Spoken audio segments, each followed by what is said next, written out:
Hello, in this video, we have this circle here inscribed on this particular right angle triangle. Now we are solving for this length x. So let's start by labeling our right angle triangle. So this will be point A, this is point B, and this is point C. Now, let me introduce you to what we call tangent. Now, if you have a circle, so you have a circle and you also have a straight line, and this circle here has its circumference resting on this particular straight line. The point in which this circumference touches this straight line here is called tangent of the circle. The point in which this particular circle here touches this circumference, this straight line here, is what we call the tangent. Now, so if you observe this circle here inscribed in this particular right angle triangle, you are going to notice those points in which it touches these particular straight lines. Firstly, if you consider this point here, that means we have a tangent here because this circle touches this point here. So we can decide to call the point, let this be A. Now there's also a tangent here, let this be point B, and there's also another tangent here that touches this particular straight line, let it be point C. Now, if you observe, this circle here has what we call radius. The radius of a circle is a line that moves from the circumference of the circle to the center of the circle. So right now, the radius here is 4 units because this line touches the circumference and the center. It connects the circumference to the center of the circle. So every line that connects the circumference to the center of the circle is called what? The radius. That means if I connect this particular line here from this point C, if I connect it here to this other point to the center here, that means I formed what? A radius. And also, if I connect this other one here at the center to this particular point here, that means I formed another radius. Now, what you should know is that the radius are similar in length. So that means this particular one here will be 4 units. This one here will be 4 units. Now, what you observe at this point C, this is center of the circle, 0, and this is A. Now, we have what we called a square at this particular point. Have you seen it? And the square has opposite sides equal. So this 4 here is the same as this 4 here. That means this one will be 4 units. And this opposite side also will be what? 4 units. Have you seen it? Now, this has actually simplified this particular work. So what we are going to do again is to observe that the total length of BC is 20 units. Now, from this point B to this point A is 4 units. So to get this remaining point, to get the length of this remaining side, that means we are going to subtract 4 from 20. So if you have 20 minus 4, that means we have what? 16 units.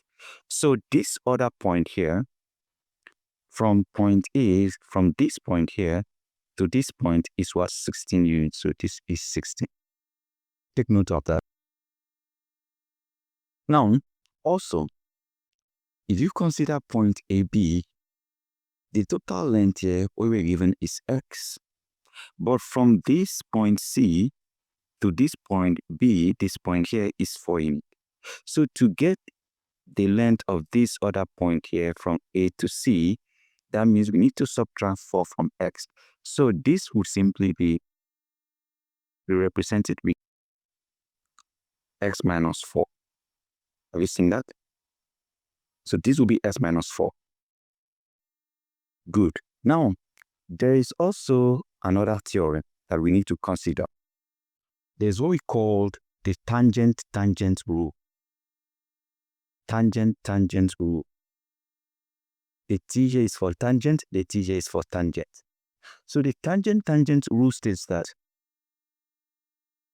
if you have a tangent here, for instance, there's a tangent here, there's another tangent here, and this meets at a point here, that means the length here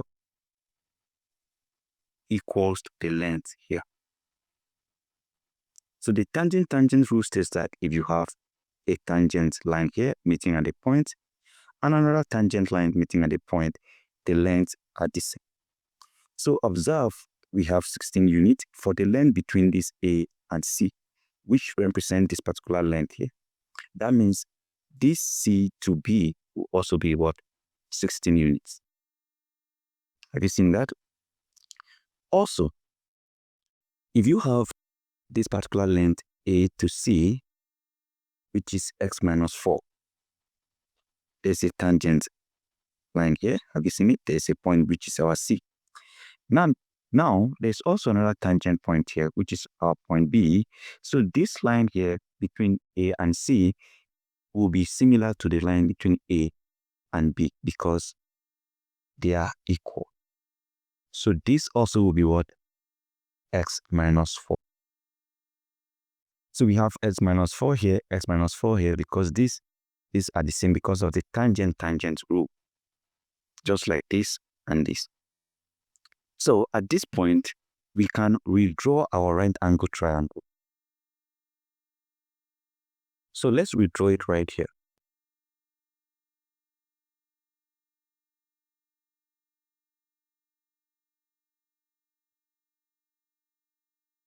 Now, we have our right angle triangle. So let's label it just like we did earlier on. So this is our point A, this is point B, and this is point C. The whole of this AC, remember, our AC will be, now there's something we need to do here. That means to get the total length here for point AC, let me draw it for you to see. To get this total length here, that means you need to add the length AB to 16. So that means you have x minus 4 plus 16 to get the total length. And this will be what? X plus 12. Because negative 4 plus 16 is positive 12. This becomes the total length for AC. Have you seen that? We added this to this. And this other length here, BC, this one was given, which is 20. And for this one here, was given to be what? X. Right? And that is the X that we are looking for. Okay, so that means our AC here is what? S plus 12. So we have X plus 12. This one was given to be 20. And this one was given to be what? X. And this is a right angle triangle. You can assume that there's angle theta here. So we can resolve this using what we call the Pythagoras theorem. The Pythagoras theorem states that the square of the hypotenuse equals the sum of the squares of the opposite plus adjacent. Now, which is the opposite? The opposite here is this because it's facing this angle theta here. The hypotenuse is the longest side, which is x plus 12. And the adjacent is just the 20. So, that means our hypotenuse to x squared will be x plus 12 power 2 equals opposite square is what? X squared plus adjacent squared is 20 squared. So it's time to expand this. The meaning of this is x plus 12 times what?